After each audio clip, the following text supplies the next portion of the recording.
মৌতি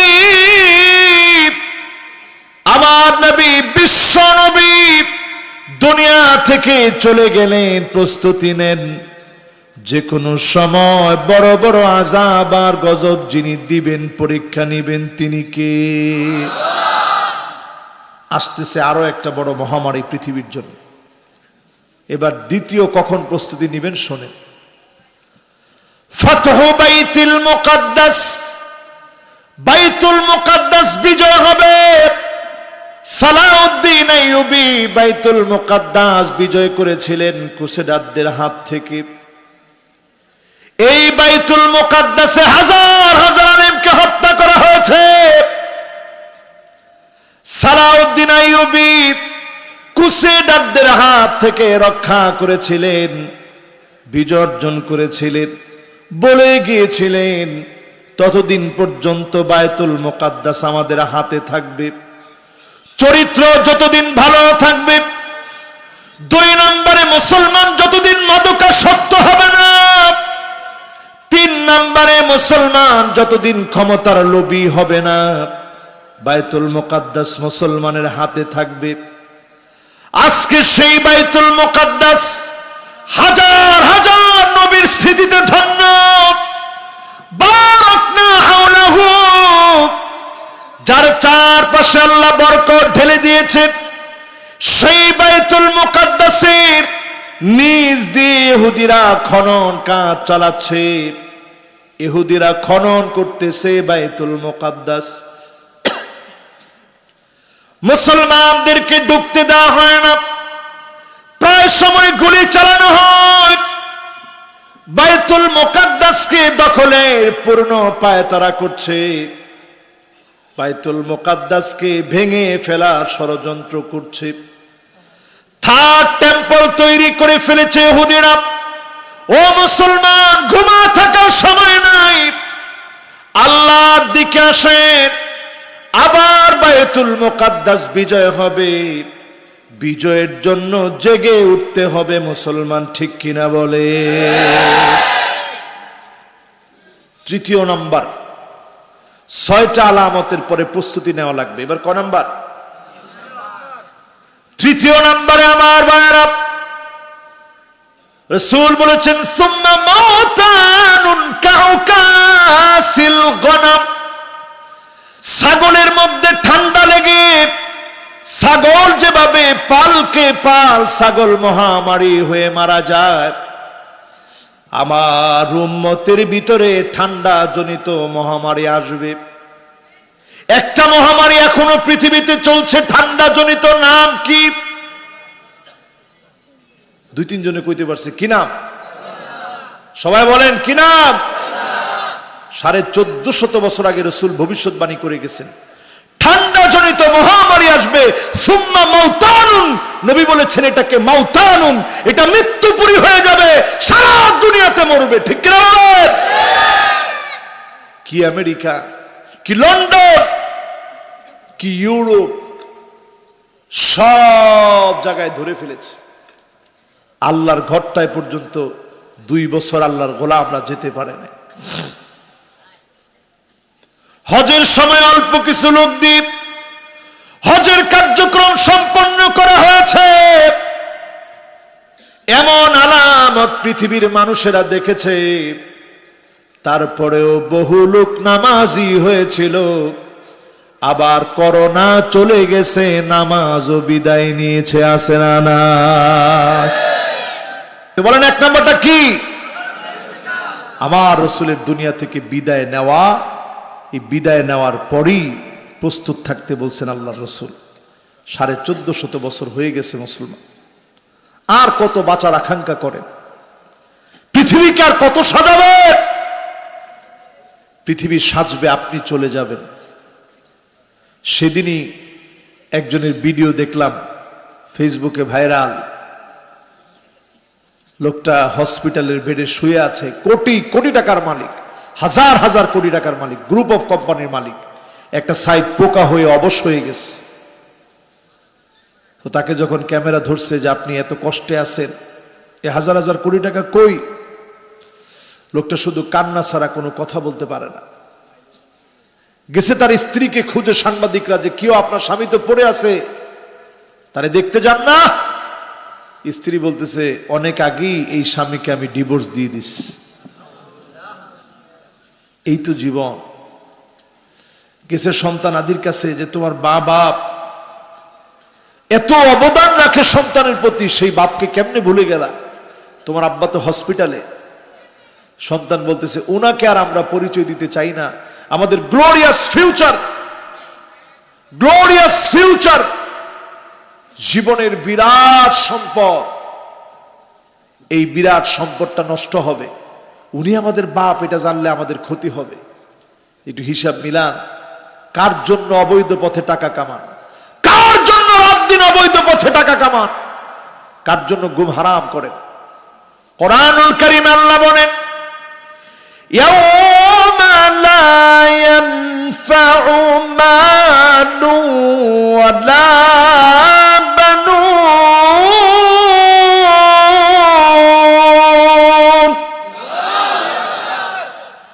ইল্লা মান আতাল্লাহা বিকলবিন সালিম। কেউ কোনো কাজে আসবে না, এই সম্পদ টাকা পয়সা কিচ্ছু কাজে আসবে না। নিরাপদ একটা মন নিয়ে যদি হাজিরা দিতে পারেন, আল্লাহ আমি আসছি, যিনি আপনারা মাফ করে দিবেন তিনি কে? কয় নাম্বারে জানি আছেন ভাই? 1 নাম্বারটা কি? মাশাআল্লাহ। 2 নাম্বারটা কি? সুবহানাল্লাহ। দেখছেন মনোযোগটা কত সুন্দর হয়েছে। 3 নাম্বারটা কি? আসেনি, চলতেছে এখনো, আরেকটা আসতেছে এখন। লক্ষ লক্ষ বছর চাপা পড়েছিল, জলবায়ুর পরিবর্তনে বরফ গলতেছে, মহামারীটা আসতেছে। এরপরে 4 নম্বরে আমার ভাইরা, আল্লাহর হাবিব সাল্লাল্লাহু আলাইহি ওয়াসাল্লাম বলছেন, এমন সময় আসবে আপনি কাউকে 100 দিনার দিবেন, ফায়াযিল্লু সাখিতা, চেহারাটা কালো হয়ে থাকবে। 100 দিনার দিলেও মানুষ খুশি হবে না। এখন তাকে দেখেন, হাজার হাজার লক্ষ লক্ষ কোটি কোটি টাকা মানুষের মুখের মধ্যে হাসি নাই, খালি মনে হয় আমার কিছুই নাই, আমার কিছুই নাই। অভাব আর অভাব মানুষকে টানতেছে। সময়টা বলে দিচ্ছে কিয়ামতের জন্য প্রস্তুতি নেওয়ার সময় চলে এসেছে, ঠিক না বেঠি? কয় নাম্বার গেল ভাই? মাশাআল্লাহ, একেবারে 100% 100 মনোযোগ আছে। এবার কয় নাম্বার? সুম্মা ফিতনাতুন, এমন এক ফিতনা আসবে আরবের প্রত্যেকটা ঘরে ডুববে, ইল্লা দাখালাতু, এমন কোন একটা ঘর থাকবে না যে ঘরে ফিতনা ঢুকবে না। আরবের প্রত্যেকটা ঘরে ঘরে ফিতনাটা ঢুকবে। সৌদি আরবের দিকে তাকায় দেখেন, রক্ষণশীল সৌদি, নারীরা আগে তেমন একটা বের হতো না, নারীরা সম্মান ইজ্জতের সঙ্গে থাকতো। এখন নারীদেরকে দোকানে দোকানে চাকরি দেওয়া হচ্ছে, ড্রাইভিং লাইসেন্স দেওয়া হয়েছে। শুধু এখানেই থামে না, নতুন একটা বিবাহ নারীরা নিজে চালু করেছে, নাম দিয়েছে নিকাহে মিসিয়ার। মিসিয়ার মানে টাকার বিনিময় বিবাহ। মহিলা নিজে নিজের স্ট্যাটাস দিবে ইউটিউবে, ফেসবুকে, টুইটারে, বলবে আমি অমুক, আমি দেখতে এমন, লম্বা এমন, টাকা পয়সা এমন আছে, তোমারে আমি বিয়ে করবো, আমার টাকায় তোমারে চালাবো, যতদিন তোমারে ভালো লাগবে তোমার সাথে আমি আসি, যেদিন তোমারে ভালো লাগবে না তোমার সাথে আর নাই। রাসূল বললেন ফিতনা ঢুকবে আরবের ঘরে ঘরে। আল্লাহর হাবিব আরেকদিন বললেন ওয়াইলুন লিল আরব, ধ্বংস আরবের জন্য। উম্মে সালামা বললেন ওগো নবীজি, আনুহলিকু ওয়া ফিনা সালিহুন, আমরাও কি ধ্বংস হয়ে যাব? এত এত নেককার, এত এত দিনদার আমাদের মাঝে, আমরাও কি ধ্বংস হয়ে যাব? নবীজি বললেন, হ্যাঁ, তোমরাও ধ্বংস হয়ে যাবা। ইদা কাসুরাল খাবাস, খারাপি যখন বেড়ে যাবে, অশ্লীলতা পাপাচার যখনই বেড়ে যাবে, সব মানুষগুলাকে ধ্বংস হওয়া লাগবে। এখন আমার সিটি ঢাকা নগরীর দিকে তাকায় দেখেন, অন্যায়, অত্যাচার, অবিচার, জুলুমের, পাপের রাজ্যের একটা স্তূপ পড়ে আছে ঢাকায়, ঠিক কিনা বলে? এটা ধ্বংসের রাজ্য, ধ্বংসের রাজ্য। এ রাজ্যের ভিতরে, এই শহরটার ভিতরে পাপের এমন কোন সেক্টর নাই যেটা নাই। ওমা, কিন্তু ঠিকও কয় না। নেশা আছে, জেনা আছে, জুলুম আছে, বুক ফুলায়া অন্যায় করা আছে, পিটা আছে। আপনি যে একজনকে পিটাইলেন, শরীরে শক্তি আছে বলে, শক্তি কয়দিন থাকবে? কয়দিন থাকবে? খবরদার মুসলমান, একজনকে একটা থাপ্পড় মেরেছেন আপনার যৌবনকালে, সে আপনার জন্য বদদুয়া দিয়েছিল, আপনি ক্ষমতার জোরে মাফ চান নাই, উহুদ পরিমাণ থাপ্পড় আপনার জন্য অপেক্ষায় আছে, ঠিক কিনা বলে? ছেড়ে দেন এগুলা, অহংকার করেন না, বেশি দিন টিকবে না অহংকার। বিছনায় শুয়ে যাবেন, লাশ হয়ে যাবেন, মানুষ কবরের সামনে দিয়ে যাবে, তখনও বলবে লোকটা বদমাইশ ছিল, খারাপ ছিল, ঠিক কিনা বলে? প্রস্তুতি নেন মুসলমান, সময় একেবারে শেষের দিকে চলে আসছে পৃথিবীর। এই যে আমি যা যা বললাম, কোনটা হয় না এখন? এগুলা বললেই নিজের মনটা ভয় লাগে খুব, যে আল্লাহ কখন না জানে আযাব চলে আসে। এরপরে আমার ভাইয়েরা, 6 নম্বরে আল্লাহর হাবিব বললেন, সুম্মা হুদনাতুন তাকুনু বাইনাকুম ওয়া বাইনা বানিল আসফার ফায়াকদিরুন, তোমাদের মাঝে আর অর্থোডক্স খ্রিস্টানদের মধ্যে একটা চুক্তি হবে। আল্লাহর হাবিব 1450 বছর আগে বলে গেলেন। আজ রাশিয়ার সঙ্গে মুসলমান দেশগুলো চুক্তিবদ্ধ হচ্ছে, আলামত বলে দিচ্ছে তৃতীয় বিশ্বযুদ্ধের দিকে পৃথিবী যাচ্ছে, ঠিক কিনা বলে? রাসূল বলছেন ফায়াকদিরুন, উনারা কি আসে না যায়? কোনটা কোন? আসতেছে, তাহলে ঠিক আছে, মাশাআল্লাহ, লিল্লাহে তাকবীর।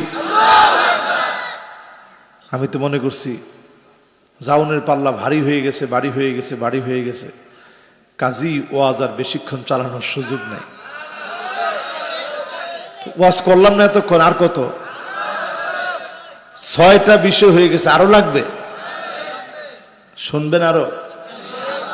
শর্ত একটা, ভালো হয়ে যাবেন ইনশাআল্লাহ, আল্লাহওয়ালা হয়ে যাবেন ইনশাআল্লাহ। আল্লাহ, জমিনের অবস্থা ভয়াবহ যখন আমরা দেখি, দেখেন করোনার সময় বোঝা গেছে আলেমরা কত দরদি। সব মানুষগুলো তখন যে যার মতো নিজের জীবন বাঁচানোর জন্য সবাই আপ্রাণ চেষ্টা করছে, হাতে গ্লাভস, মুখে মাস্ক, এরপরে পিপি পরে। মানুষ তখন দেখলে মানুষের মতো মনে হইতো না, মনে হইতো এক একটা জিন যেন জমিনের মধ্যে নেমে আসছে, ঠিক কিনা বলেন?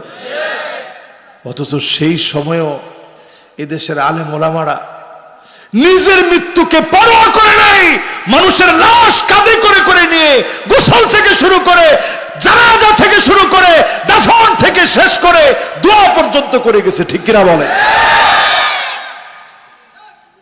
আলেমদেরকে এরপরও মহব্বতটা করতে পারেন। আলেমরা বড় আপন, এটা বুঝবেন কেমনে?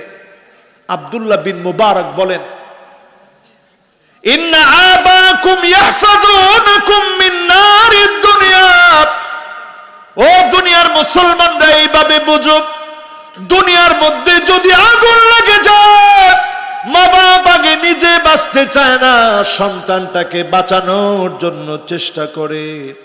ওয়া ইন্নাল উলামা ইয়াহফাযুনাকুম মিন নারিল আখিরাত, আর যত আলেম উলামা আছে, হক্কানি আলেমেরা মানুষগুলোকে জাহান্নামের আগুন থেকে বাঁচাতে চায়। হাজার বার লক্ষ বার বুঝায় বুঝায় জাহান্নামের আগুন থেকে বাঁচানোর চেষ্টা করে, ঠিক কিনা বলে? এজন্য আলেমদেরকে মহব্বত করে, আলেমদেরকে ভালোবাসেন। কয় নম্বরে আসি ভাই? 6 নাম্বারটা হচ্ছে এমন একটা সময় আসবে মুসলমান খ্রিস্টানের সঙ্গে চুক্তিবদ্ধ হবে। রাসূল বলছেন ফায়াকদিরুন, তারা গাদ্দারি করবে তোমাদের সঙ্গে। এই গাদ্দারির সময় আসতেছে সামনে। ফোরাতের ভিতর থেকে স্বর্ণের খনি বের হবে, তাহতা সামানিনা খায়া। এই স্বর্ণের খনি দখলের জন্য সারা পৃথিবী মরিয়া হয়ে উঠবে। সেই মরিয়া হইয়া হয় সারা পৃথিবীর জন্য মৃত্যুপুরী বানায় দিবে। সারা পৃথিবীর মানুষ মরবে, শুধু ইমানদার মুত্তাকিরা বাঁচবে। জোরে করে আল্লাহু আকবার।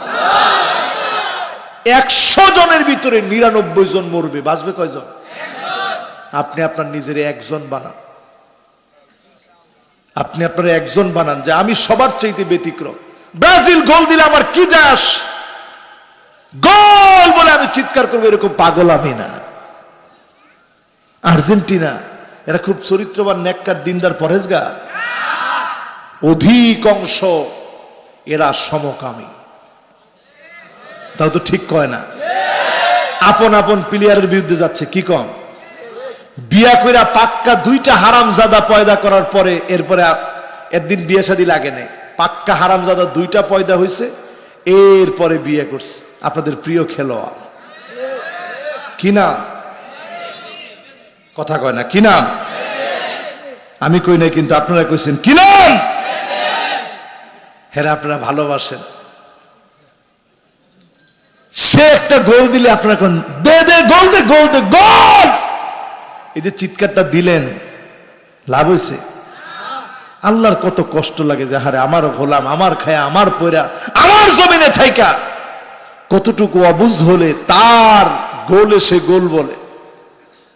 এই গোল কি আমার গোল? আমার সফলতা হবে সেদিন যেদিন আমি আল্লাহর জান্নাতের মেহমান হব। দুনিয়ায় একজন মুমিনের সব আশা পূরণ হতে পারে না, পূরণ হবে আল্লাহর জান্নাতে, ঠিক কিনা বলেন? এই হাবিজাবি খেলাধুলা এগুলো সব দুনিয়ার চাকচিক্য, এগুলো থেকে বের হয়ে আসতে হবে। কয় নম্বরে আসি ভাই?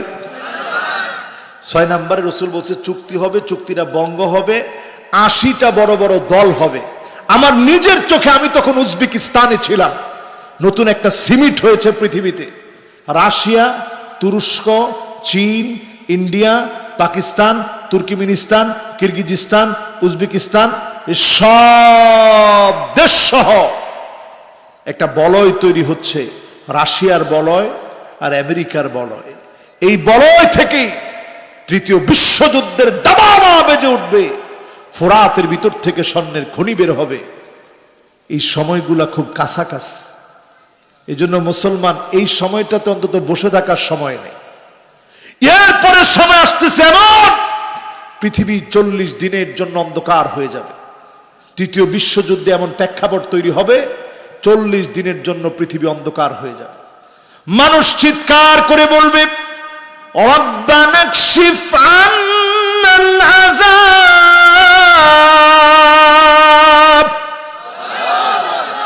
ও আল্লাহ, আযাব থেকে আপনি মেহেরবানি করে বাঁচান।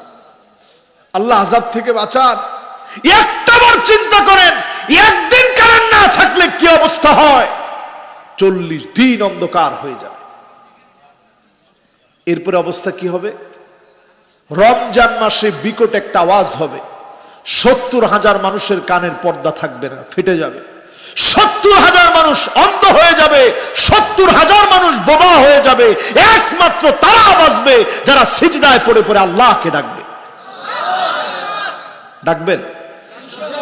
কথা তো কয় না এখনো, ডাকবেন? ও মুসলমান, সময় কিন্তু বাকি নেই। এরপরে হাজী সাহেবদেরকে হজের মাসে কাবার চত্বরে জবাই করে দেওয়া হবে। ইমাম মাহদী আলাইহিস সালাম মদিনাতুল মুনাওয়ারা থেকে চলে আসবেন, পলা চলে আসবেন মাকাম ইব্রাহিমের সামনে। রুকনে ইয়ামানি আর মাকামে ইব্রাহিমের সামনে দাঁড়ানো থাকবেন। আজলাল জাবিহা, কপালটা থাকবে বড়, নাকটা থাকবে খারাপ। দেখি লোকেরা বুঝবে ইনি ইমাম মাহদী। আল্লাহর হাবিব বলেন ওহুয়া মিন নাসাবি, সে আমার বংশ থেকে আসবে, আমার ফাতেমার বংশ থেকে আসবে, আমার হাসানের বংশ থেকে আসবে। বলেন আল্লাহু আকবার। ও মুসলমান, এবার আসেন কিছু করণীয় বলি। 10 মিনিট আর শুনবেন? আরো 1 ঘন্টা মানুষে মারবো একটু পরে। যে রাত 12টা বাজে এখনো হুজুরের হুশ হইল না। কি কন? 6টা শুনছেন তো? তার মানে বোঝা যায় কি কিয়ামত অনেক দূরে, কাছে কাছে। এবার আরো কয়েকটা শুনেন, দেখবেন কত কাছে, একটু হিসাব করেন।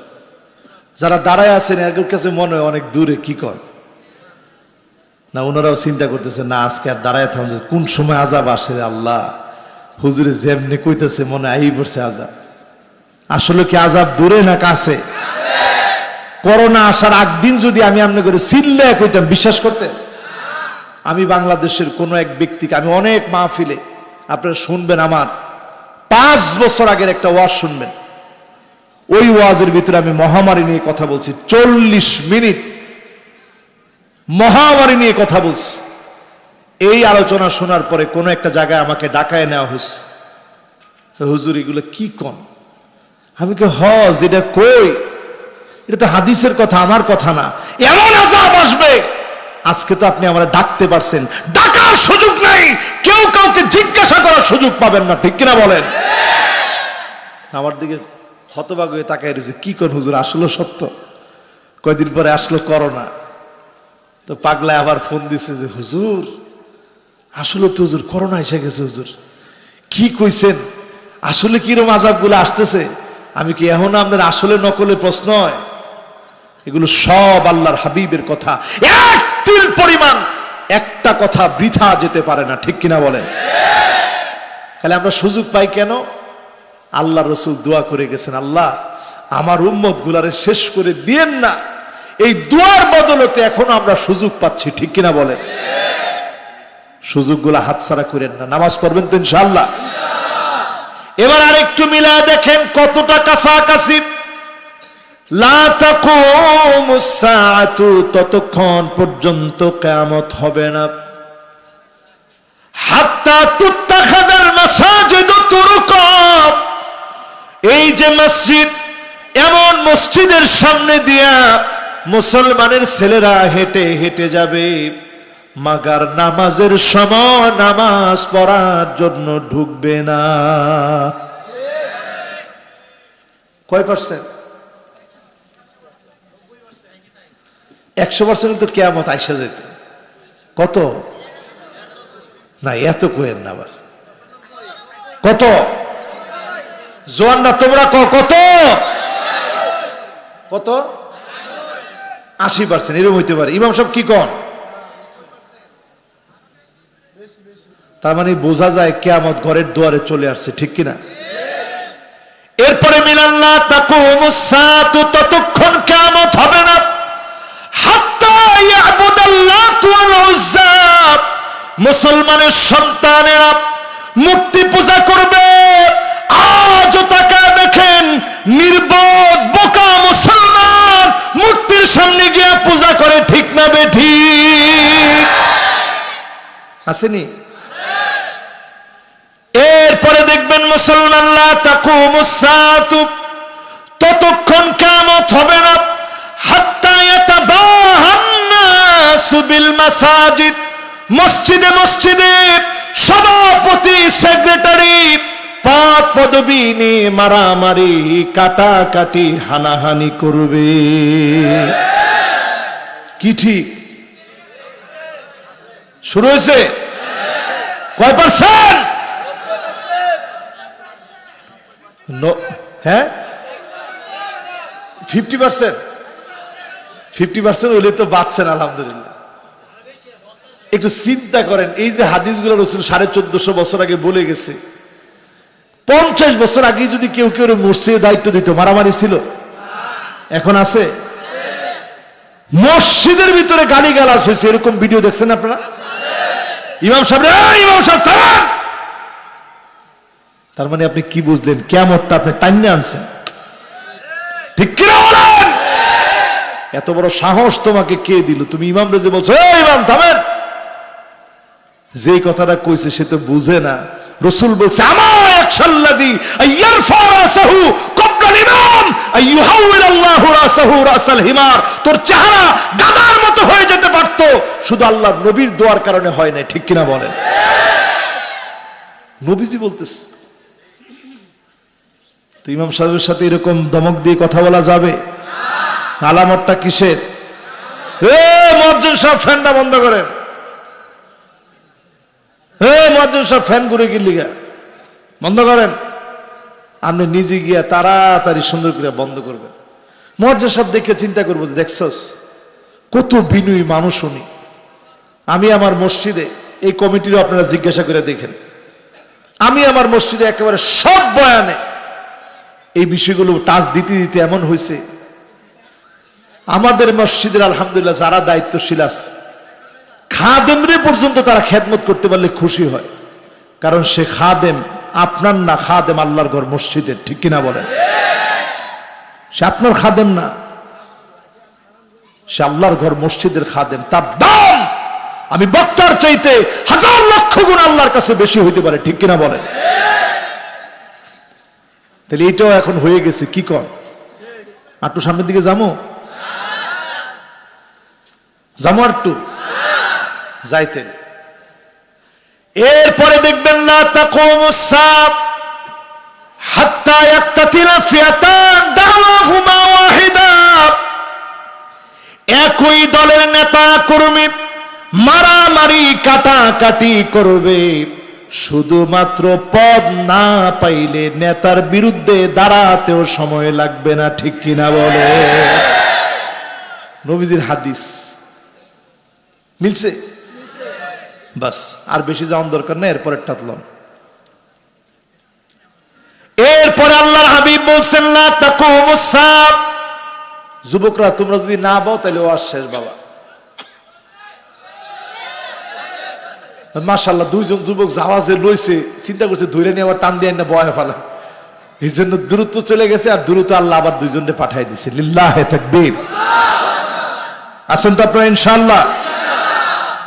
লা তাকুমুস সাআতু, ততক্ষণ কিয়ামত হবে না, হাত্তা ইয়াসুদা কুল্লু কাবিলাতিন মুনাফিকুহা।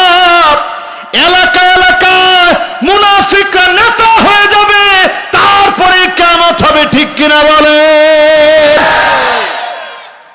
কত পার্সেন্ট? যাক, আমি আবার এই পার্সেন্টেজের মধ্যে নাই। পার্সেন্ট যা করার কইছেন আপনারা কইছেন। তাহলে ভালো মানুষের আপনারা নেতা বানাইবেন। ভালো মানুষগুলা নেতা হইলে সমাজটা ভালো থাকবে, ঠিক কিনা বলেন? এরপরে আল্লাহর নবীর হাদিস শুনেন, লা তাকুমুস সাআহ, ততক্ষণ কিয়ামত হবে না, হাত্তা ইয়াতাতাওয়ালান নাসু ফিল বুনিয়ান। জায়গায় জায়গায় বিল্ডিং উঠবে, জায়গায় জায়গায় কে কত বড় বিল্ডিং বানাতে পারে প্রতিযোগিতা চলবে। আজ তাকায় দেখেন সারা দুনিয়াতে বিল্ডিং বানানোর প্রতিযোগিতা চলছে, ঠিক কিনা বলে? সব হয়ে গেছে রে ভাই। আর একটু সামনের দিকে যাবো। যেটা মিলে নাই ওটা টাস করে দাঁড়ায় কবেন হুজুর ওটা মিলে নাই। মিলছে সবগুলা? এবার দেখেন, লা তাকুমুস সাআহ, ততক্ষণ কিয়ামত হবে না, হাত্তা তাউদ আরদুল আরব মুরুজান ওয়া আনহারা। পুরা আরবটা মরুময় আরব সবুজ হয়ে যাবে, সবুজ শ্যামল হয়ে যাবে। ইদানিংকার সময়ে যারা উমরা করতে গিয়েছেন, নিশ্চয় আপনারা দেখেছেন মরুময় আরবটা সবুজ হয়ে যাচ্ছে। আলামত বলছে কিয়ামতের সময়টা বড় সন্নিকটে, ঠিক না বেঠি? মাশাআল্লাহ, যুবক আরো আসতেছে, যুবকরা আসতেছে মানে মাহফিল সফল, আলহামদুলিল্লাহ। এটাও কি হয়েছে? তো আরব কি হয়ে গেছে? সবুজ। আর এর পরের অংশটাই হচ্ছে আরবের মধ্যে পানির উৎস বের হবে। আজ আরব সমুদ্রের লোনা পানিকে মিঠা পানি বানানোর জন্য কোটি কোটি বিলিয়ন বিলিয়ন মার্কিন ডলার খরচ করছে। কিয়ামতের আলামত। এরপরে দেখবেন আমার ভাইরা, লা তাকুমুস সাআতু, ততক্ষণ কিয়ামত হবে না, হাত্তা ইউদাব্বিরুর রাজুল আমরা 50 ইমরাআ, একজন পুরুষের পিছনে 50 জন মহিলা ঘুরবে। এমন যখন শুরু হবে বুঝবেন কিয়ামতের সময়টা বড় সন্নিকটে, ঠিক না বেঠি? হইছে না? হ্যাঁ,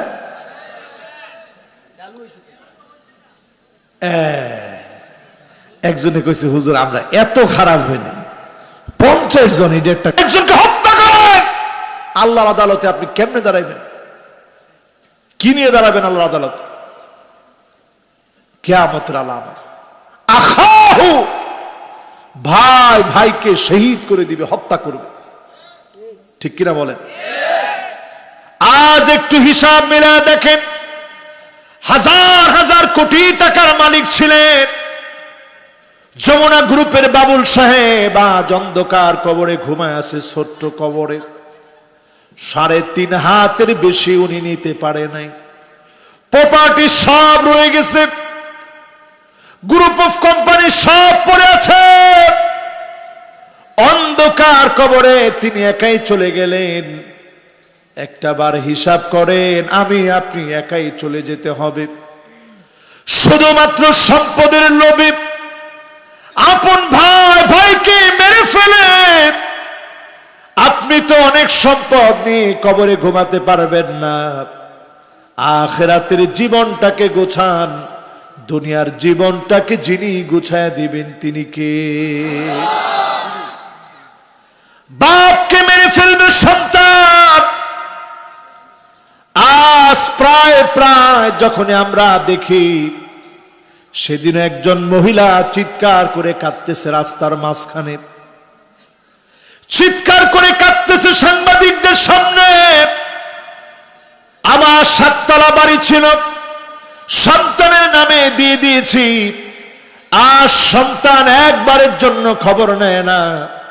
আমি মা হয়ে সন্তানের কাছে গেলে সন্তান থুতু নিক্ষেপ করে, আমাকে গাড় ধাক্কা দিয়ে বের করে দেয়।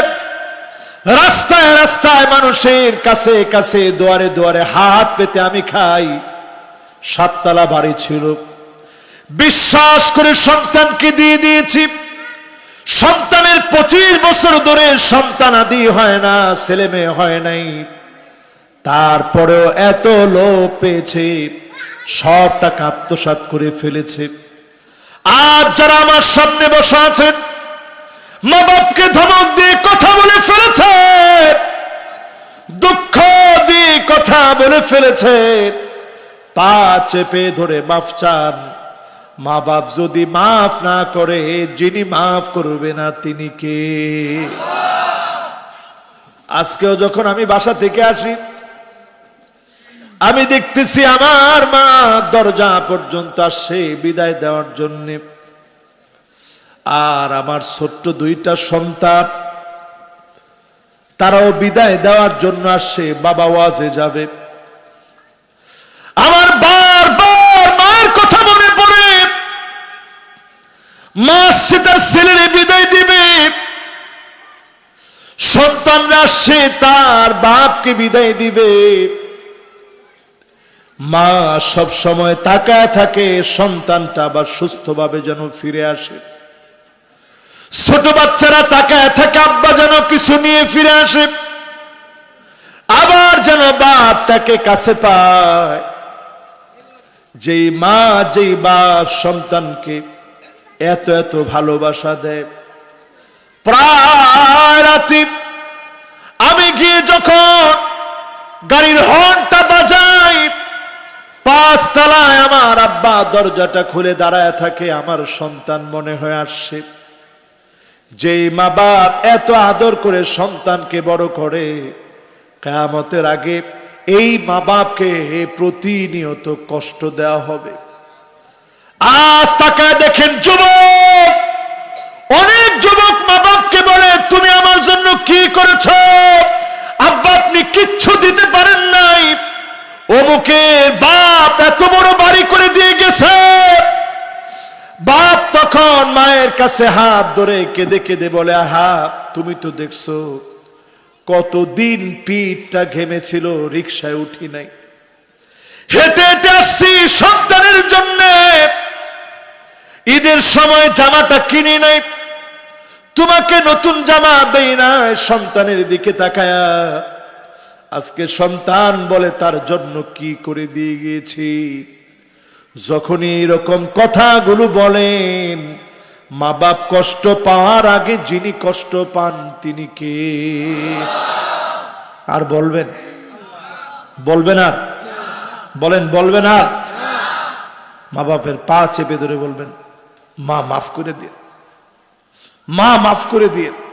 আপনি বলা মাত্র মা বলবে, বাপ তুই কি কষ্ট, তোরে মাফ করবো কি, তোর উপরে আমার কোনো রাগ নাই। বাপরে বলবেন, আব্বা মাফ করে দিন। বাপ বলবে, তোর উপরে আমার কোনো রাগ নাই বাজার, তোর জন্য তো আমি সবসময় দোয়া করি। কাজে লেগে যাবে, ভাগ্য খুলে যাবে, সুপ্রসন্ন হয়ে যাবে। কোন পীরের কাছে গেলে ভাগ্য খুলে না, মাজারে ভাগ্য খুলতে পারে না, মা বাপের কাছে আসলে ভাগ্য খুলে। ঠিক কিনা বলে? খুলবেন? দেখেন তো যে আলামত গুলা বলছি সবগুলা মিলছে? আরো আর শুনবেন?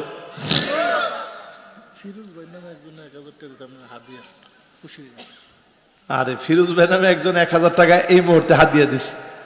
কোনজন দেখি ফিরোজ ভাই? মাশাআল্লাহ, এই হচ্ছে আমাদের ফিরোজ ভাই। আপনার আব্বা আম্মা আছে? আব্বা আম্মার কাছে গিয়ে দোয়া চাই। মা বাপ সবচেয়ে বড় দোয়ার জায়গা।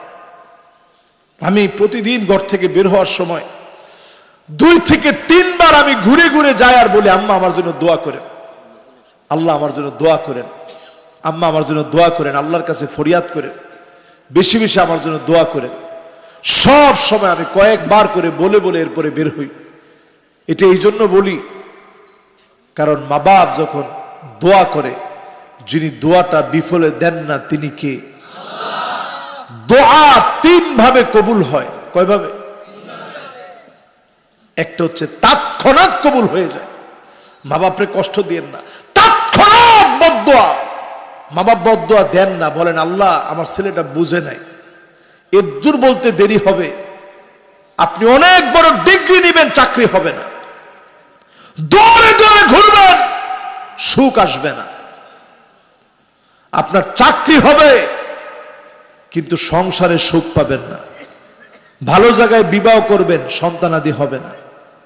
একটা না একটা জায়গায় গিয়ে আপনি থেমে থাকবেন, দিনের পর দিন কাঁদবেন, আর তখন স্মরণ করবেন, আরে মা বাপরে কষ্টটা দিছিলাম, মা বাপ বড় বেজার হয়েছে, এখন তো আর মা বাপ নাই, কেমনে মা বাপের কাছে মাফ চাবো? যতজন এখানে বসছেন একটা লোক মা বাপরে কষ্ট দিবেন না, রাজি আছেন ইনশাআল্লাহ? কার কার মা বাপ নাই একটু হাত তুলেন তো দেখি। আহা, এতজন মানুষ, হাতগুলো নামা। এতজন মানুষ যাদের মা বাপ নাই, এখন আর গেলে মা বাপের সে আদরটা পায় না। বাসায় গেলে, বাড়িতে গেলে, ময়মনসিংহ গেলে, নেত্রকোনায় গেলে, কিশোরগঞ্জ গেলে, যার যার বাড়িতে গেলে সাধ্য অনুযায়ী মা পিঠা বানায় রাখতো শীতকালে। এখন আর কেউ সে পিঠা বানায় অপেক্ষা করে।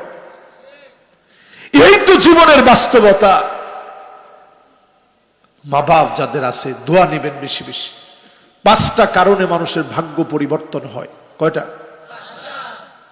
এর মধ্যে 1 নাম্বার কাজটাই হচ্ছে লা ইয়ারুদ্দুল কাদা ইল্লাল বির। ভাগ্য পরিবর্তন হবে না ততক্ষণ মা বাবার সাথে ভালো ব্যবহার করবেন না যতক্ষণ। করবেন? কোন করবেন? 2 নাম্বার, লা ইয়ারুদ্দুল কাদা ইল্লা দুআ। ভাগ্য পরিবর্তন হবে না তখনই হবে যখন দোয়া করবেন। যিনি ভাগ্য পরিবর্তন করে দিবেন তিনি কে? এরপরে ভাগ্য পরিবর্তন হবে সিলাতুর রহিম, আত্মীয়দের খবর নেবেন। আত্মীয়দের খবর নেওয়ার কারণে যিনি ভাগ্য পরিবর্তন করে দেবেন তিনি কে? আপনার ফুফুটা কেমন আছে খবর নিবেন। আর এমন আলটা মডার্ন হয়েছে আমরা ফুপুরি তো চিনি না, এরকম আছি না অনেকে। 15 বছর পরে ফুপুর লগে দেখা, ফুপুরে জিজ্ঞাসা করেন আপনি কে? আমি তোর ফুফু। আহা, কত আপন। রাসূল আমির হামজার চেহারা যখন দেখলেন, সাইয়্যিদুশ শুহাদা আমির হামজার চেহারা যখন নবীজি দেখলেন, নবীজি আর তাকাতে পারলেন না। আমার চাচা, আমি বাপ দেখি নাই, আমার চাচাকে দেখে মনে করছে আমার বাপ এরকমই ছিল। আল্লাহু আকবার। একজন সাহাবী অন্যায় হয়ে গেছে, রাসূলের কাছে আসছে, ইয়া রাসূলুল্লাহ আমি তো অন্যায় করে ফেলছি। আল্লাহর হাবিব বললেন আলাকা তোমার কি মা আছে? সাহাবী বললেন না ইয়া রাসূলুল্লাহ আমার মা মারা গেছে। আল্লাহ রাসূল বলেন আলাকা খালা, তোমার কি খালা আছে? কইছে আছে ইয়া রাসূলুল্লাহ। আল্লাহ রাসূল বলেন যাও তার সাথে গিয়ে সুন্দর আচরণ করো, তোমার গুনাহ আল্লাহ মাফ করে দিবে। সুবহানাল্লাহ। তো মা বাবার সাথে ভালো ব্যবহার করবেন তো ইনশাআল্লাহ? আত্মীয় স্বজনের সাথে ভালো ব্যবহার করবেন তো ইনশাআল্লাহ? 4 নম্বরে বেশি বেশি করে এই দুর্ভিক্ষ থেকে বাঁচতে দোয়াটা পড়বেন, লা ইলাহা ইল্লা আনতা সুবহানাকা ইন্নী কুনতু মিনাজ জালিমিন ফাস্তাজাবনা লাহু ওয়া নাজ্জাইনাহু মিনাল গাম্মি ওয়া কাযালিকা নুনজিল মুমিনিন। পড়তে পারবেন না ইনশাআল্লাহ? আল্লাহ কয় আমি শুধু নূহ আলাইহিস সালামকে ডাকে সাড়া দিছি তা না, তোমাদেরকেও আমি ডাকে সাড়া দিব ইনশাআল্লাহ। তো পড়তে রাজি আছি তো ইনশাআল্লাহ? 5 নম্বরে আস-সাদাকাতু তারুদ্দুল বালা। ঠিক আগুনের ভিতরে পানি ঢেলে দিলে আগুনটা যেমন নিভে যায়, বালা মুসিবত সব নিভে যাবে। দান সৎকার মধ্য দিয়ে সাধ্য অনুযায়ী দান সৎকার করবেন। আল্লাহ যেন তৌফিক দান করেন, পড়েন আমিন। শেষ 5 মিনিটে কয়েকটা করণীয় বলবো আগামী দিনের জন্য। এই করণীয়টা শুনেই ইনশাআল্লাহ আমরা আজকের মাহফিলের ইতি টানার চেষ্টা করব। আরে সবাই টাকা দিলে কেমন হবে? আজকের মাহফিল তো ব্যতিক্রম হয়ে যাচ্ছে। হুজুরের টাকা এত দেওয়া দরকার নেই। আলহামদুলিল্লাহ, আলহামদুলিল্লাহ। আপনার বাড়ি জানি কোন জায়গায়? ব্রাহ্মণবাড়িয়া বানসারামপুর থানা। ওনার আম্মার জন্য দোয়া চেয়েছেন, আমরা দোয়া করবো আল্লাহ যেন কবুল করে, মঞ্জুর করে, পড়েন আমিন। উনি আবার টাকা দিছে হাদিয়া। আজকে যদি ওয়াজের মধ্যে আগে হাদিয়া দিয়ে ফেলেন তো বেশি টাকা হয়ে যাবে। আলহামদুলিল্লাহ, এমনি আল্লাহ অনেক দেন। আলহামদুলিল্লাহ, আলহামদুলিল্লাহ। আপনাদের জন্য এমনি আমি মন থেকে দোয়া করব, আপনারা আমার জন্য দোয়া করবেন। এই শেষ সময়ে আমরা একটা লোক আর না উঠি। হ্যাঁ, সবাই বসছে আলহামদুলিল্লাহ। আপনারা তাকায় দেখেন, সবাই বসে, অসুবিধা নেই। মুরব্বীর যদি কোনো হাজত হয় ওনারে কষ্ট দেওয়া দরকার নেই। যুবকরা যারা আছি সবাই এবার দিক দিয়ে এসে বসে পড়ি। যুবকরা আসেন, আসেন। এরপর আয়না দেখছেন যুবকরা কি টাইটের টাইট, যেগুলা টাইট আর কি, আর যেগুলো আলহামদুলিল্লাহ মন নরম, এরা বসে গেছে মাশাআল্লাহ। আলহামদুলিল্লাহ, এই তো যুবকরা চলে আসছে। লিল্লাহে তাকবীর। বাস, এবার আসেন করণীয়।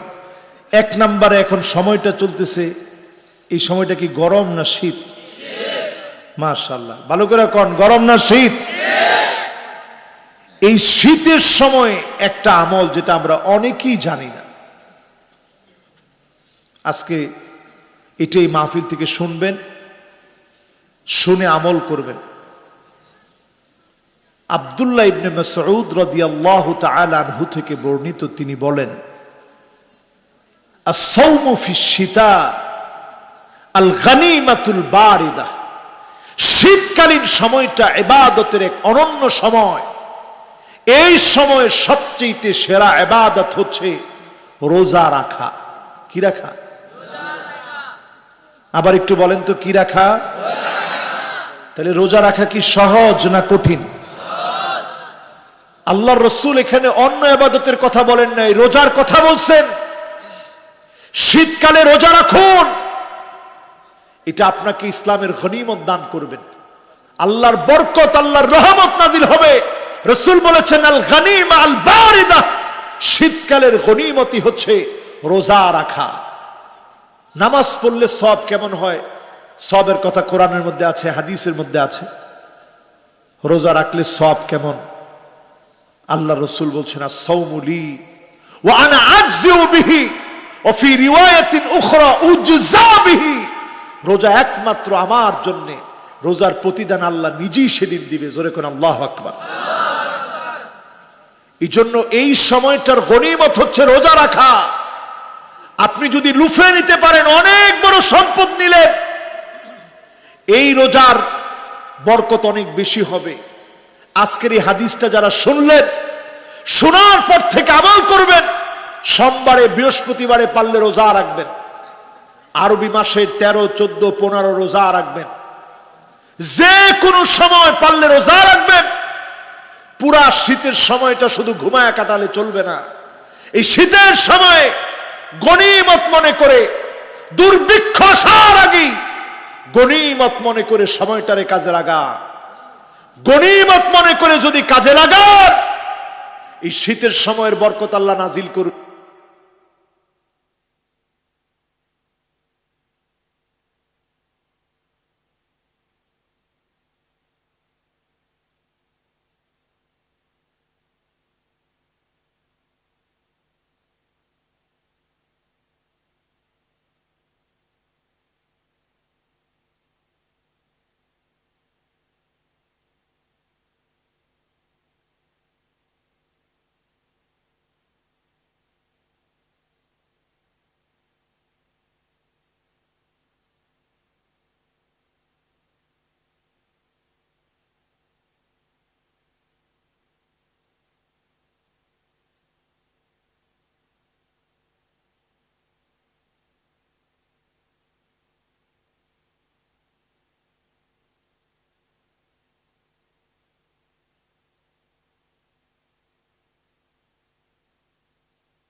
খোটা বন্ধ হয়ে যাবে, এক এক করে সবাই ছেড়ে চলে আসবে।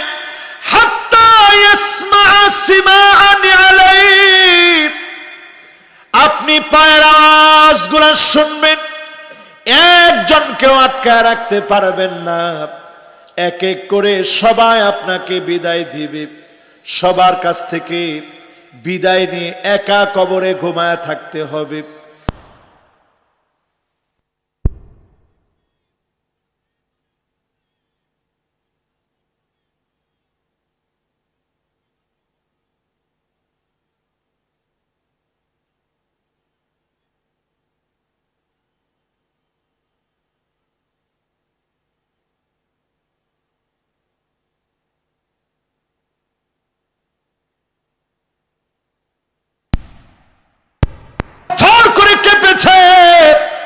সব মানুষগুলা ঘুমাছিল, ব্যতিক্রমী যুবকটা ঘুমায় নাই, মুরব্বী ঘুমায় নাই, নামাজের দিকে গিয়েছে। যিনি এই নামাজের ফরিয়াদ কবুল করবে, মাফ করে দিবেন, তিনি কে? আর যার নামাজ নাই, লাইসা লাহু নূরুন ওয়ালা বুরহানুন ওয়ালা নাজাত, তার জন্য পুরা কবরের জীবনটা অন্ধকার হয়ে থাকবে। কবরের ভিতরে কোনো আলো নাই, নামাজ তার পক্ষে দাঁড়াবে না, নামাজ তার পক্ষে সাক্ষী দিবে না। ওয়া কানা মা'a ফিরআউনা ওয়া হামানা ওয়া কারুনা ওয়া উবাই বিন খালাফ, দাগি দাগি আসামি ফেরাউন, কারুন, হামান, উবাই বিন খালাফ দাগি দাগি আসামির সঙ্গে জাহান্নামী হয়ে যাবে। ওই লোকটা হতবাগা হয়ে যাবে। নামাজ পড়েন, মসজিদ আবাদ করেন, এই মসজিদের আবাদি মুসল্লি হয়ে যান, এই মসজিদ আবাদ করেন নামাজের মধ্য দিয়ে। যিনি আপনাকে ডেকে ডেকে নাজাত দিবেন তিনি কে? আমার ভাইরা, আজকের যতটুকুন কথা বললাম, এতটুকুন কথা থেকে এই বুঝাইতে চাচ্ছি, একটু নামাজি হবেন তো ইনশাআল্লাহ। ঘরে ঘরের কি অবস্থা একটু বলবো? ওরে আল্লাহ, রাত অনেক হয়ে গেছে রে বাজান, 12:30 বাজতেছে, আরো আধা ঘন্টা। শরীরটা এখন আর আগের মতো না। এই যে এখন দুইজনে চিন্তা করছে না, হুজুরি মনে ঠিকই আধা ঘন্টা বলবে, শেষ, উঠছেন না। কিন্তু আমরা একটা মুনাজাত না করে গেলে কেমনে হয় কোন? ঠিক কিনা? স্ত্রীদেরকে গিয়ে সালাম দেন কে কে? এত আল্লাহর ওলিরা এখানে আছেন মাশাআল্লাহ। বউরে গিয়ে সালাম দেন এরকম লোক আছেন মাশাআল্লাহ, আলহামদুলিল্লাহ। হাতগুলা নামান। এবার দিই সালাম দেন না কে কে? একটু হাত তুলেন তো দেখি। ও মাশাআল্লাহ, আল্লাহ ব্যবস্থা করে দেখ, পড়েন আমিন। একেবারে নেককার, দিনদার, আবেদা, জাহেদা, স্বামীর আনুগত্যশীলা, লজ্জাস্থানের হেফাজতকারিনী স্ত্রী আল্লাহ আপনাদেরকে মিলায় দেখ, পড়েন আমিন। থাকেন তো ঢাকা শহর, আযাবের শহর এটা। এই শহরের ভিতরে মহিলারা দেখবেন অধিকাংশ চলে আল মুতাশাব্বিহাতু বির রিজাল, দেখলে মনে হয় পুরুষ হেঁটে যাচ্ছে। মহিলারা খুব, এতক্ষণ তো ভালোই ছিল, হঠাৎ করে হুজুরের কি হইলো, আপনার বিরুদ্ধে চলে গেল হুজুর। তো প্রথম শুরু করলাম, এই আর 5টা মিনিট নিব। মা বোনদের জন্য কিছু ওয়াজ না করে গেলে আমার কাছে মনে হবে তাদের জন্য কিছুই বললাম। ঘরে যাবেন, সালাম দিবেন আগে। লাভটা কি জানেন? স্ত্রী তো খুশি হইলই, জিনরা আপনাদের সঙ্গে ঢুকতে পারলো না, দরজা থেকে বিদায়। জোরে কোন আল্লাহু আকবার। সালাম দিবেন তো ইনশাআল্লাহ? হুজুর 50 বছর দিনে আজকে আটকা করে গিয়া সালাম দিলে বউ কইব কিরে কি হইছে? দিবেন ইনশাআল্লাহ? কোন সালাম দিবেন। এখন অবিবাহিত যারা, তারা কয় এই ওয়াজ আর আমগো শুনে লাভ নাই, এটা বিবাহিতরা বই বই শুনুক, আমরা এখন একটু পাউটা নাড়া দিয়া নি। বিবাহিতরা বলেন আল্লাহু আকবার। এবার অবিবাহিতরা কোন আল্লাহু আকবার। দেখছেন, অবিবাহিতরা এই ওয়াজ শুনবো না। শুনবেন? সামনে বিয়ে তো করণ লাগবে, যেন শুনেন। ঘরের মধ্যে আগে সালাম দিয়ে ঢুকবেন, বাহিরে সুন্দর সুন্দর গেঞ্জি পরে বের হন। আর ঘরের মধ্যে বিবাহিতদের একটা কমন গেঞ্জি থাকে, যেটার মধ্যে 15টা ফোঁটা, বাতাস আসা যাওয়ার জন্য সার্বিক ব্যবস্থা, ভেন্টিলেটরের ব্যবস্থা থাকে। 15টা সিরা ফোঁটা থাকে। গিয়ে কয় ওই গেঞ্জিটা আনো তো দেখি। অথচ আল্লাহর রাসূল সাল্লাল্লাহু আলাইহি ওয়াসাল্লাম ঘরে ঢুকতেন, বাদাআ বিসওয়াক, স্ত্রীদের সাথে কথা বলার পূর্বে আগে মিসওয়াক করতেন, তারপরে কথা বলতেন। জোরে কোন আল্লাহু আকবার। আর আমরা কেমন হইছি কোন? বাইরে সবার সামনে সুন্দর সেজে গুজে থাকি, কিন্তু ঘরে গিয়ে ভেন্টিলেটর যুক্ত 15 ছিদ্রওয়ালা গেঞ্জিটা পরি। এরপরে বাইরের মানুষকে কত সুন্দর করে বলি, ভাই ভালো আছেন, শরীর কেমন, খবর কি? স্ত্রী গিয়ে আরে তোমার অসুখ সবসময় লাগিয়ে থাকে, অসুখ নাই কোন সময়? বিয়ে করার পরে তো শুনি তুমি অসুখ অসুখ অসুখ অসুখ অসুখ, অসুখ কবে নাই তোমার? অথচ আল্লাহর হাবিব সাল্লাল্লাহু আলাইহি সাল্লামকে যখন স্ত্রীরা বলতেন, নবী আমার শরীরটা খারাপ লাগে, নবী সূরা ইখলাস পড়তেন, সূরা ফালাক পড়তেন, সূরা নাস পড়ে ফু দিতেন। জোরে কোন আল্লাহু আকবার। আদর করে চোখের পানিগুলা মুছে দিতেন, থাক তুমি কাঁদো না। দিছেন? দিয়েন। এরপর আল্লাহর হাবিব স্ত্রীরা যখন অসুস্থ থাকতেন, একই কাপের ভিতরে আল্লাহর হাবিব ওই জায়গায় ঠোঁট লাগায় খাইতেন, যে জায়গায় আম্মা জান ঠোঁট লাগায় পান করেছেন, সেখান থেকে নবী পান করতেন। বলেন আল্লাহু আকবার। গোসল করতে যাইতেন একসঙ্গে, বলতেন আগে আমারে দেন। আল্লাহ রাসূল কইতেন না, আগে আমারে দাও। এই যে মহব্বত, এখন মহব্বত নাই দেখে ঘরে ঘরে আজ পরক্রিয়ার বিষ বাষ্প চলছে, ঠিক কিনা বলে? মহব্বত নাই তো।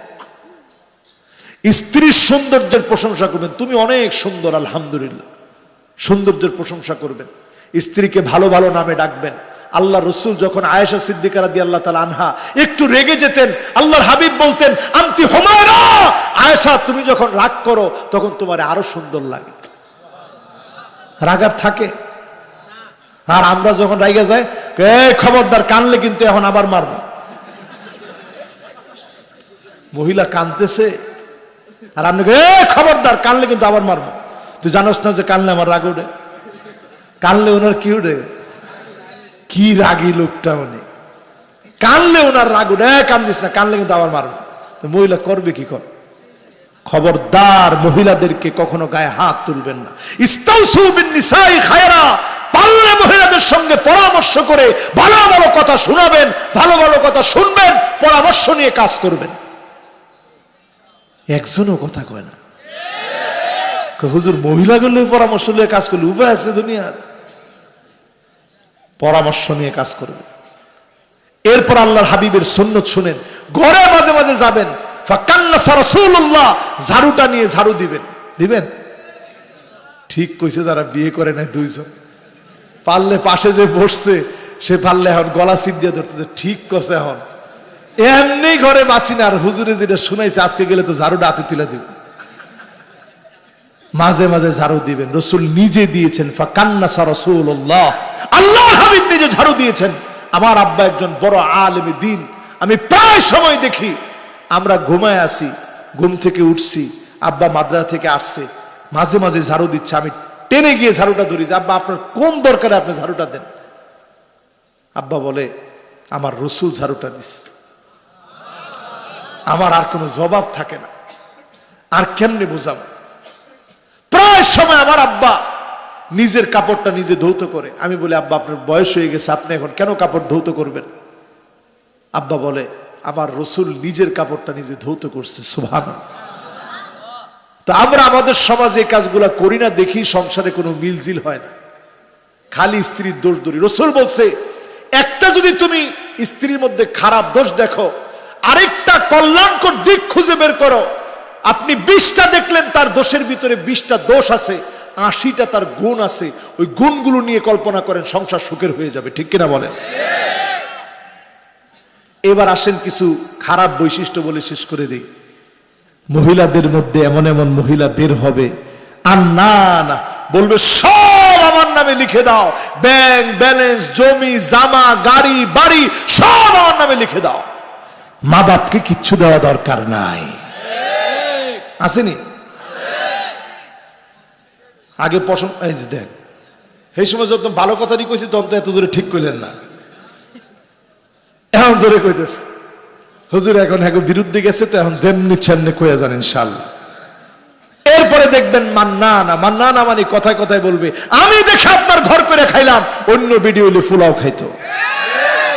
কি ঠিক কয়? এরকম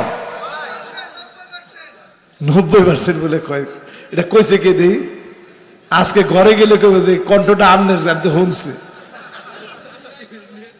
এরপরে দেখবেন হান্নানা, আপনি কইছেন দেখো সারাদিন কষ্ট করে আসছি, একটা গ্লাস পানি দেও তো, দেখাই দে ওই যে জগ ওইখানে, গ্লাস ওইখানে, লইয়া খান। কয় কি কয়? এটাও কয়। এরপরে দেখবেন কান্নানা, সুপার মধ্যে বসছেন, আস্তে করে সুবা টানতেছে। কেউ তুমি সুবা টানো কে? আমার বাপের বাড়িতে আনছি, উঠেন উঠেন উঠেন।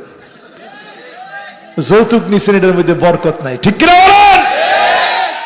এরপরে হাদ্দাকা, হাদ্দাকা কি? পুরা নিউ মার্কেট গিয়ে তছনছ করে একটা জামা আনছেন পছন্দ করে, পিছনে এরকম রেখে দিছেন, তোমার জন্য আজকে একটা কিছু আনছি। স্ত্রী কইছে দেখান কি আনছেন, দেখো কি সুন্দর জামাটা আনছি। দেখা মাত্র বলে হায় হায় কি কালার আনলেন, তো মরা কালার। মনটা বেটার এমন খারাপ হয়েছে যে আল্লাহ কি কারণে গিয়াই কষ্ট করে গাইমা 2-400 জামা দেখে একটা আনলাম, চোখ ব্যথা হয়ে গেছে, মাথা ব্যথা হয়ে গেছে। হে কইটা মরা কালার।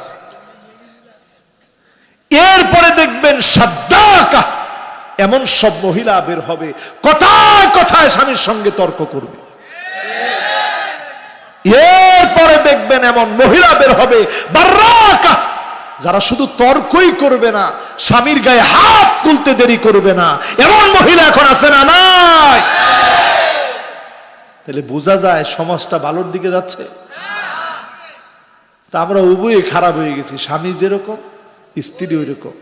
ওই জন্য স্বামীর হকটা আগে দেন, স্ত্রী আপনার হকগুলা দিবে ইনশাল্লাহ। কম আল্লাহ আমাদেরকে কবুল আর মঞ্জুর করুক, পড়েন আমিন। আজকের মাহফিলে যতগুলো কথা বললাম, আল্লাহ আমাকে আপনাদের সবাইকে আমল করার তৌফিক দান করুক, পড়েন আমিন। কমিটির আর কোনো কথা নাই তো? আছে? আমরা তাহলে মোনাজাতের দিকে চলে যাচ্ছি। দুইটা হাত আল্লাহর দিকে উঠে। وَيَوْمَ يُحْشَرُ أَعْدَاءُ اللَّهِ إِلَى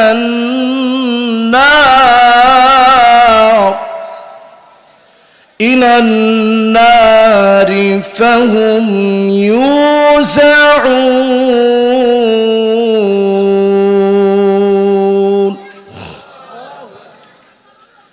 حَتَّى إِذَا مَا جَاءُوهَا شَهِدَ عَلَيْهِمْ سمعهم وأبصارهم وجلودهم بما كانوا يعملون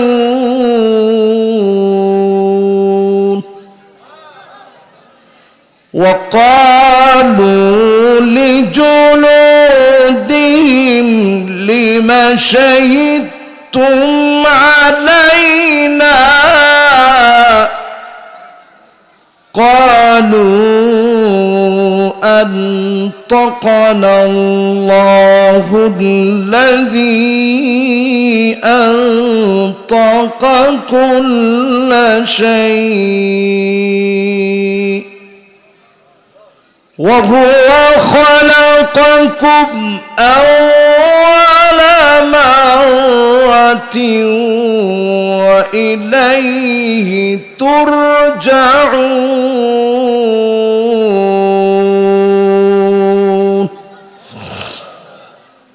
সকলে পড়ি সাদাকাল্লাহুল আযীম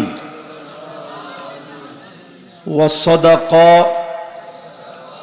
রাসূলুহুন নবিয়্যুল কারীম ওয়া নাহনু আলা যালিকা মিনাশ শাহিদিন ওয়াশ শাকিরিনা ওয়াল হামদু লিল্লাহি রাব্বিল আলামিন। وقال تعالى في شان, ভিতর থেকে টকবক টকবক করে কান্নার আওয়াজগুলা বের হতো। আমি আমার কানটাকে রাহমাতুল লিল আলামিনের জবানের সামনে নিয়ে যেতাম। আমি শুনতাম নবী আমার সিজদার মধ্যে বসে বসে, সিজদার মধ্যে আল্লাহর হাবিব অবনত চিত্তে সিজদা যখন করছেন, সিজদায় পড়ে, বাবারে কথা বলা যাবে না, নিষেধ এটা। কথা বললে আমি মাহফিলে আলোচনা করতে পারি না, কোনো কথা বলা যাবে না। যত মেনটেনেন্স আছে সব মাহফিলের আগে অথবা মাহফিলের পরে। এখন শুধু ভলান্টিয়ারদের কাজ হচ্ছে আশেপাশের যে কথা, এটা বন্ধ করবেন, কথা বলা একেবারে যাবে না। হ্যাঁ ভাই, এটা যদি আর শুনি আমি কথার ব্যালেন্স হারাই ফেলবো। আমি বারবার বলতেছি, এটা কোরআন হাদিসের আলোচনা, এটার একটা শব্দ নয়, একটা নোক্তার পরিবর্তন হলে আপনারা পিঠের ছাল রাখবেন। মনে করেন সুদাইসি সাহেব বাংলাদেশে আসছে মাহফিল করার জন্য। এখন ইদা জাআ নাসরুল্লাহি ওয়াল ফাতহ, এই ছোট্ট বাচ্চারাও বলে ফেলছে মাশাআল্লাহ। নাসরুল্লাহর জায়গায় যদি শুধু নুনের নোক্তাটা ছিল উপরে, যদি নিচে দেয় কি হবে? যদি সুদাইসি সাহেবও পরে ইদা জা বাসরুল্লাহি ওয়াল ফাত, পিঠের চামড়া রাখবে মানুষে? প্রথম লোকমা দিবে। লোকমা দেওয়ার পরক্ষণে যদি লোকমা না শোনে, যেমনে হোক ওনাকে শুধানোর চেষ্টা করবে, ঠিক কিনা বলেন? এর নাম কোরআন। এটা সাধারণ কোনো গ্রন্থ নয়। এই জন্য কোরআনের কথা যখন চলবে আওয়াজ হওয়া যাবে না। এটা হচ্ছে কোরআনের অন্যতম আদব। মাশাআল্লাহ, আমরা একেবারে নিঃশব্দে ভলান্টিয়ার যারা, আমি বারবার বলছি, নিঃশব্দে এই মাহফিল যখন আমার কাছে নিতে গেছে, আমি কিন্তু লিখতে বলছি যে কয়জন ভলান্টিয়ার থাকবে আমার মাহফিলে।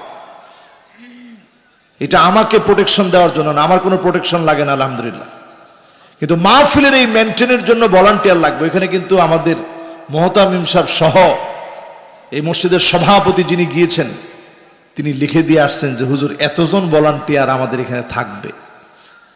এই ভলান্টিয়ারদের দায়িত্ব হচ্ছে মাহফিলের সৌন্দর্য রক্ষা করা। দেখেন, আমি একটা কথার জন্য কতগুলো কথা বলা হচ্ছে যে কথাগুলার কোনো প্রয়োজন নেই।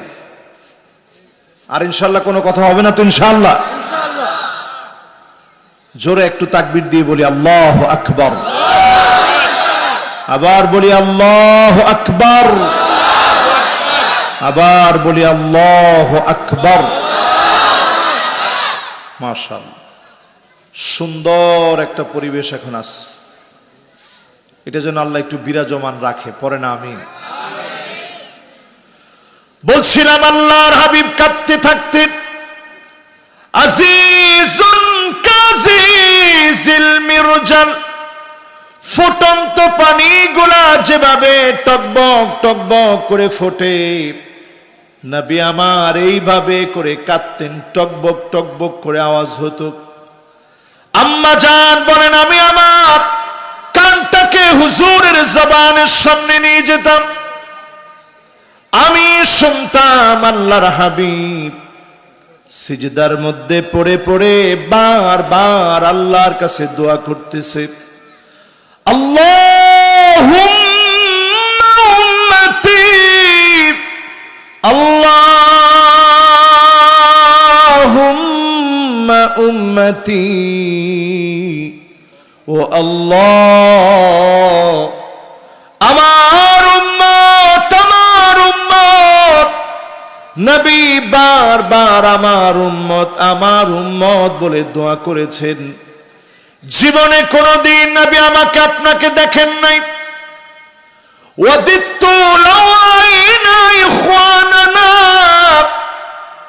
নবী জীবনে আমি যদি আমার ভাইগুলাকে একটা নজর দেখতে পেতাম। সাহাবায়ে কেরাম আরজ করলেন, ওগো নবীজি, আলাসনা ইখওয়ানুক, আমরা কি আপনার ভাই না? আল্লাহর হাবিব বললেন, না না, তোমরা আমার ভাই না, তারা হবে আমার ভাই। মান আমানা বি ওয়া লাম ইয়ারানি, জীবনে কোনদিন যারা আমাকে দেখে নাই, না দেখে যারা ঈমান এনেছে, জীবনে কোনদিন যারা আমাকে পায় নাই, না পেয়ে যারা ঈমান এনেছে, জীবনে কোনদিন যারা আমাকে দেখলো না, না দেখে আমার আদর্শ অনুকরণ করেছে, তারা হবে আমার ভাই। এই ভাইদেরকে নবী সেদিন তিনটা জায়গায় খুঁজে বের করবেন। বলেন আল্লাহু আকবার। কয় জায়গায় ভাই? হযরত আনাস রাদিয়াল্লাহু তাআলা আনহু কেমন ছিলেন? ছোট্ট ছোট্ট বাচ্চা, মাদ্রাসায় 10 বছরে ভর্তি করে দেন। ছোট্ট ছোট্ট বাচ্চাদেরকে 7 বছরে ভর্তি করে দেন। হযরত আনাসের মা ছিল উম্মে সুলাইম বিনতে মিলহান। নবীজির সামনে আসলেন, এসে বললেন, ওগো নবীজি, আমার ছোট্ট আনাসকে আপনার খিদমতে দিয়ে দিতে চাই। দেওয়ার মতো আমার কাছে আর কিছুই নাই, শুধু আমার এই ছোট্ট ছেলেটা আছে। ওগো নবীজি আপনার খিদমতে দিতে চাই। 1 বছর 2 বছর নয়, হযরত আনাস বিশ্ব নবীর 10 বছরের খাদেম ছিলেন। নবীজিকে একদিন প্রশ্ন করলেন, নবী কোথায় আপনাকে খুঁজব? 10টা বছর আপনার খিদমত করলাম, যেদিন আপনাকে আর পাবো না কোথায় গেলে দেখা হবে? আল্লাহর হাবিব বললেন, আনাস শোনো, আমাকে তুমি খুঁজে পাবে পুলসিরাতের কিনারায়। উম্মত বড় বিপদে পড়ে যাবে। ওয়াকিফান ফি নিহায়াতিস সিরাত, পুলসিরাতের কিনারায় নবী দাঁড়ায় থাকবেন। উম্মত 3 ভাবে পুলসিরাতটা পার হবে। 1 ভাগ উম্মত পার হবে সিনফান আলা উজুহিহি, চেহারা নিচের দিকে দিয়ে দিবেন, পা উপরের দিকে দিয়ে দিবেন। এরপরে রব্বে করিম বলবেন আজ পার হয়ে যা। কেটে কেটে নিচে থাকবে জাহান্নাম, জাহান্নামের মধ্যে পড়ে যাবে। সিনফান সিনফান রুকবানান, আরেক গ্রুপকে আল্লাহ বলবে জান্নাতি আরোহণে চলো। জান্নাতি আরোহণে চড়ে বসবে। মুহূর্তের ভিতরে পুলসিরাতটা পার হয়ে যাবে। চোখের পলকে যিনি পুলসিরাতটা পার করায় দিবেন তিনি কে? আরেক গ্রুপ থাকবে সিনফান মুশাতান, পায়ে হেঁটে হেঁটে পুলসিরাত পার হবে।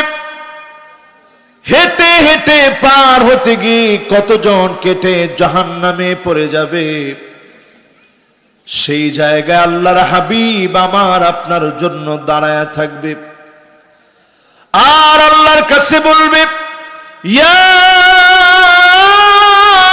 রাব্বি সাল্লিম, ইয়া রাব্বি সাল্লিম। ও আমার আল্লাহ,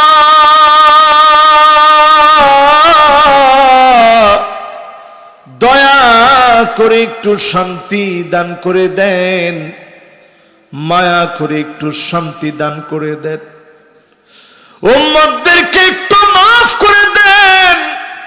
বারবার নবীজি দোয়া করবে। নবীজির দোয়ার কারণে যিনি উম্মতদেরকে মাফ করে দিবেন তিনি কে?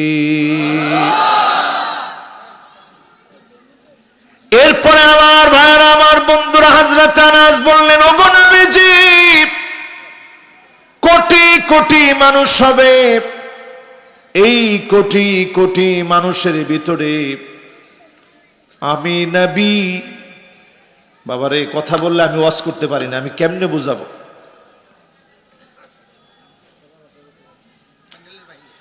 আরে বাবা এইখানে কথা হয়, আপনি কোন প্যান্ডেলের বাইরে কথা বললে বাবা আমি মাহফিল করতে পারি না, মেহেরবানি করে এটা বুঝতে হবে। আল্লাহ, বাবারা তোমরা একটু পিছাও পিছাও যাও। বাবা একজন ছাত্র কথা বলা যাবে না, একজন।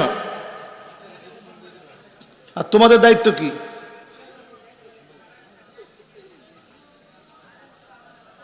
কেউ একজনও কথা বলা যাবে না। কোরআনের মাহফিল এটা আদবের খেলাফ। বারবার আমি বলতেছি এটা আদবের খিলাফ। মন থেকে ফিল করেন কথাগুলা। মাশাআল্লাহ। আরে বাবা বারবার যদি আমি বলি এই কথাটা তাহলে তো মাহফিলের সৌন্দর্য হারায় যাবে। মাহফিলগুলো আমাদের দেশে হয় শুধু ওয়াজ হয়, নেওয়ার সময় কিচ্ছু নিতে পারে না অনেক মানুষ, অনেকের মাহফিল থেকে। আমি আবার এই মার্কা মাহফিল করাটা একেবারে অপছন্দ করি। আমি একটা বিষয় নিয়ে কথা বলতে পছন্দ করি। তো এই বিষয়টা নিয়ে কথা বলতে হলে আগে আপনাদের মাথার ভিতরে এটা ঢুকাইতে হবে। শুধু আইসা ঘন্টার পর ঘন্টা বসলেন, আপনারা কিছু নিতে পারলেন না, আমি দুঃখ পাব। মাশাআল্লাহ। ঠিক এখন যে পরিবেশটা আছে, একটু মেহেরবানি করে 10 জন ভলান্টিয়ার দায়িত্ব নেন। হুজুরের খানা খাওয়ানো কিন্তু মাহফিলের বড় দায়িত্ব নয়। 10 জন দায়িত্ব নেবেন, একজনকেও কোনো কথা বলার কোনো অথরিটি দেওয়া যাবে না। মাশাআল্লাহ, নামাজ দাঁড়ায় গেলে তখন টুপি ঠিক করা যায়? এখন নামাজ দাঁড়ায় গেছে, টুপি ঠিক করার কোনো অথরিটি নেই। এখন চুপচাপ নামাজ পড়া লাগে। এখন বয়ান শুনতে হবে, কথা যা বলার আগেই বলে ফেলবেন। বসতে বলার কথা বলা দরকার নাই, আপনারা বলবেন, ইশারা করবেন শুধু। আপনারা যখন বলেন বসেন, এটা বলতে বলতে আওয়াজটা চলে আসে আমার কান পর্যন্ত, বাস এবার ঠিক আছে। বলেন তো দেখি, হযরতে আনাস নবীজি সাল্লাল্লাহু আলাইহি সাল্লামের খাদেম ছিলেন কয় বছর? মাশাআল্লাহ। মানুষ পুল সিরাত পার হবে কয় ভাবে? মাশাআল্লাহ, দেখছেন? এই যে কথাটা যদি আমি এরকম বারবার আপনাদেরকে বুঝাইতে যদি না পারি, তাহলে আমার কষ্ট লাগবে না কোন? আর আপনারা এই যে সময়টা দিয়ে আপনারা এখানে বসছেন, কত মিনিট ব্যয় করে এখানে বসতেছেন চিন্তা করছেন? কাজে একজনের একটা সেকেন্ড নষ্ট হবে কারো কারণে, আমার হায়াত থাকতে অন্তত এটা আমি দেব না ইনশাআল্লাহ। এরপর আমি যদি শেষ তো শেষ। মাশাআল্লাহ, এবার ঠিক আছে তো মনোযোগ? তাহলে পুল সিরাত পার হবে কয় ভাবে? হযরত আনাস বললেন, ওগো নবীজি, কোটি কোটি মানুষের ভিতরে আমি যদি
কশিন কালেও আমি নবী ভুলবো না। 3টা জায়গা ঠিকই আমার মনে থাকবে, কারণ এই 3টা জায়গার মধ্যে উম্মত বড় বিপদে পড়ে যাবে। বলেন আল্লাহু আকবার। এজন্য নবীজি সাল্লাল্লাহু আলাইহি সাল্লাম খুব বেশি কাঁদতেন। সিজদা অবস্থায় উম্মতের কথা মনে করে নবীজি খুব বেশি কাঁদতেন। দ্বিতীয়ত নবীজি কাঁদতেন নামাজরত অবস্থায়। আজিজুন কাজিজিল মিরজাল, ফুটন্ত পানিগুলো যেমন টকবক টকবক করে নদীর ভিতর থেকে নামাজের সময়ে ডুকরে ডুকরে এমন ভাবে কাঁদতেন, উম্মতের কথা মনে করতেন। নবীজি সাল্লাল্লাহু আলাইহি সাল্লাম কাঁদতেন কোরআন কথা আসলে। ইবনে মাসউদ রাদিয়াল্লাহু তাআলা আনহু, আব্দুল্লাহ ইবনে মাসউদ রাদিয়াল্লাহু তাআলা আনহু নবীজির কাছে একদিন আসলেন। আল্লাহর হাবিব আদর করে বললেন, আব্দুল্লাহ ইবনে মাসউদ, তুমি কোরআন থেকে একটু পড়ো। আব্দুল্লাহ ইবনে মাসউদ বললেন, আকরাউ আলাইকা ওয়া আলাইকা উনজিল। নবী, আমি কি আপনার সামনে কোরআন পড়ব? কোরআন আপনার উপরে অবতীর্ণ হয়। আল্লাহর হাবিব বললেন, আব্দুল্লাহ ইবনে মাসউদ, আজ তোমার কাছ থেকে শুনতে বড় মনে চাচ্ছে, অন্য জনের কাছ থেকে শুনতে মনে চাচ্ছে, পড়ো তো দেখি। সূরা নিসা পড়া শুরু করলেন। এই আয়াতে কারীমা পর্যন্ত আসলেন। فكيف إذا جئنا من كل أمة بشهيد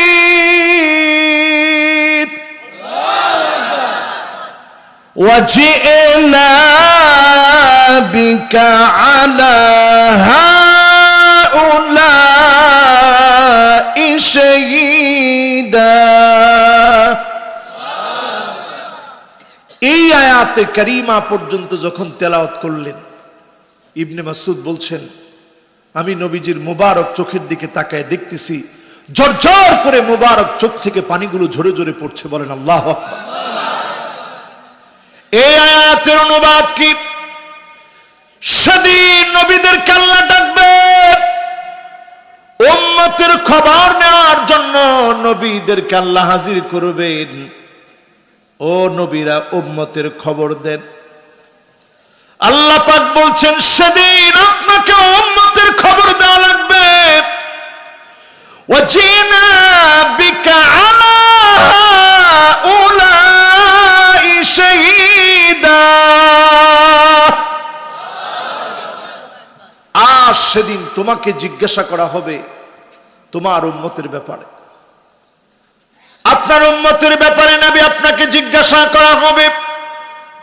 আপনার উম্মতের ব্যাপারে জিজ্ঞাসিত হতে হবে। নবীকে সেদিন জিজ্ঞাসা করা হবে এমন উম্মতদের সম্পর্কে যে উম্মতদেরকে নবীজি দেখেন নাই, যে উম্মতরা নবীকে দেখে নাই, কিন্তু নবী এত মহব্বত করেছেন। নবীজি বলছেন ওয়াদিতু লাউ রাআইনা ইখওয়ানানা, আমার মনটা বড় চায় আমার ভাইগুলাকে যদি দেখতে পেতাম। সাহাবায়ে কেরাম বললেন, ওগো নবীজি আমরা কি আপনার ভাই? আল্লাহর নবী বললেন, না না, তোমরা আমার ভাই না, বাল আনতুম আসহাবী, তোমরা আমার সাহাবী, তোমরা আমার সাহাবী। আমার ভাই হবে তারা যারা অনেক পরে আসবে, জীবনে কোনোদিন দেখে নাই, না দেখে ঈমান আনবে, তারা হবে আমার ভাই। এই ভাইগুলাকে নবী খুঁজবেন, শাফাত করবেন। যিনি ধন্য বানায়া জান্নাতি বানায়া দিবেন তিনি কে? এত পরিমাণ কাঁদছেন নবী আমাদের জন্য। কোরআন কারীম তেলাওয়াত করতে গেলে ফোঁপায় ফোঁপায় কাঁদতেন। ইন তুআযিবুহুম ফাইন্নাহু ইবাদুক। নবীজি সাল্লাল্লাহু আলাইহি ওয়াসাল্লাম যখন তেলাওয়াত করছেন, আল্লাহ আপনি যদি শাস্তি দেন এরা তো আপনার গোলাম। আয়াত যখনই নবীজি তেলাওয়াত করলেন, নবী ফোঁপায় ফোঁপায় কান্না শুরু করে দিলেন। আল্লাহ আপনি যদি উম্মতকে শাস্তি দেন এরা তো আপনার গোলাম, আর যদি আপনি মাফ করে দেন উম্মত গুলা তো মাফ পেয়ে গেল। যতজন এখানে বসেছেন, নবী সেদিন আমাকে আপনাকে চিনবেন। একটা চিহ্ন দেখে নবী আপনাকে আমাকে চিনবেন। চিহ্নটা হলো গুররান মুহাজ্জালিন মিনাল ওযু। ওজুর পানিটা জকজক করে উঠবে, ওজুর পানিটা চকচক করে উঠবে। নবী দেখি বলবে, আল্লাহ এটা আমার সে উম্মত যেই লোকটা ওযু করেছে 5 ওয়াক্ত নামাজের আগে। গুররান মুহাজ্জালিন মিনাল ওযু। ওজুর পানিটা জকজক করে উঠবে, ওজুর পানিটা চকচক করে উঠবে। নবী ঠিকই সেদিন আপনাকে চিনবেন, শাফাত করবেন। যিনি ধন্য বানায়া জান্নাতি বানায়া দিবেন তিনি কে? এখন যদি একটু প্রশ্ন করি, মুসলমানের সন্তান আজকে ফজর গেল, জোহর গেল, আসর গেল, মাগরিব গেল, এশা এখনো যায় নাই, সুযোগ আছে। কয়টা লোক নামাজ পড়ছেন? হাত তুলেন না, হাত তুলেন না মেহরবানি করে। হাত তুললে আমার অন্য ভাইরা থাক, হাতটা নামায় ফেলেন, অসুবিধা নেই। আলহামদুলিল্লাহ, এখানে আমরা বিশ্বাস করি মাহফিল যারা শুনতে আসছে এরা অধিকাংশই তো নামাজি, ঠিক না ভাই? যুবকরা কয় না, ঠিক না? যুবকরা ভালো করে কও, নামাজি তো ইনশাআল্লাহ। সামনে কিন্তু সময় আসতেছে খালি মরার। কিসের কথা কয় না? কিসের? মরার সময় আসতেছে সামনে। আমি একটা হাদিস শুনে আপনারা বুঝবেন কেমন সময় আসতেছে। শুনবেন? সাহস আছে? মাশাআল্লাহ। এই এলাকায় কোন এলাকার লোক বেশি? আরে কি এর বউবাজারের লোক? এই এলাকায় ময়মনসিংহের লোক বেশি। কি কন? ময়মনসিংহে বেশি না? ময়মনসিংহের লোকের সাহস কম না বেশি? কি পরিমাণ সাহস জানেন আপনি? ময়মনসিংহ শেরপুরের লোক সাহস বেশি। তা আপনারা প্রস্তুত তো ইনশাআল্লাহ?